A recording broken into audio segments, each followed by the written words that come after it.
Elle va remplacer donc l'IAT et la FRT. Mais on ne veut pas parler de fusion, on veut parler de nouveaux projets. Hein. C'est une structure, donc une nouvelle structure juridique qui fera en sorte que la promotion du tourisme donc, soit une et complète et parle à tous les touristes donc, qui arrivent à La Réunion.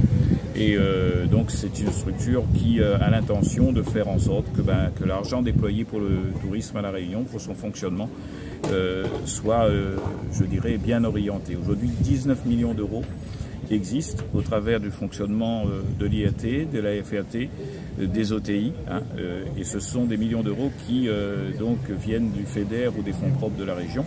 Et bien sûr, il s'agit de continuer à investir et de promotionner le tourisme, et rien ne nous empêche, au contraire, de faire en sorte que ce soit concentré, qu'on ne multiplie pas les doublons et qu'on oriente au mieux justement cette activation financière des moyens touristiques. De visibilité, et pour dire qu'on est un seul à jouer, comme c'est le cas dans les pays comme Maurice, etc., ou d'autres, c'est-à-dire nos concurrents par rapport aux touristes européens et notamment aux touristes hexagonaux, puisque vous savez que 80% des touristes viennent de France. Cette structure sera officiellement mise en place le 1er janvier 2025.